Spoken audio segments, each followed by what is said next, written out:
yang dikategorikan liar yang pertama pasti tidak menggunakan karcis, tidak menggunakan rompi.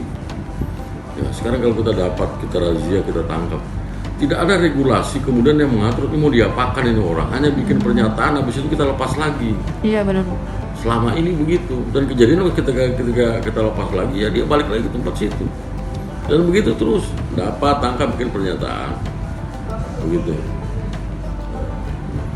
Namun dalam kenyataannya juga ketika misalnya kita dapat di Alfamidi, proses pemidanaan itu kan harus polisi yang lakukan.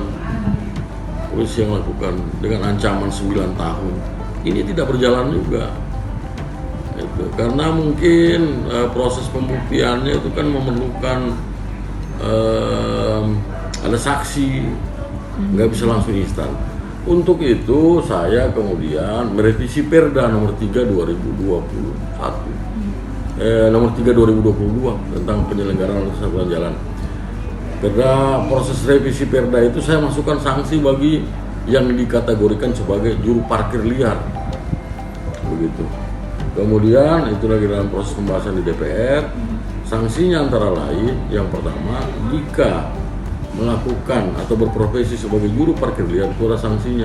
Yang pertama, ketika didapat, dirazia, ditertibkan, dia akan dikurung 15 hari dan membayar denda 2.500.000. Itu yang kita masukkan kemudian di revisi Perda kita.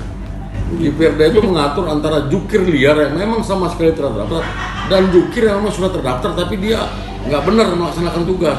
Contoh, dia selalu menggunakan jukir pengganti, padahal dia terdaftar. Ya, orangnya kita tindak. Orang jukir yang sah itu kemudian kita tindak. Dia sebagai jukir di rumah, anaknya disuruh jaga di situ.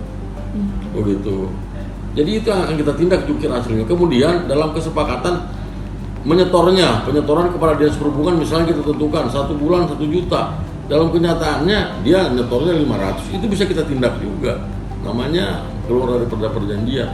Itu semua kita atur di revisi Perda.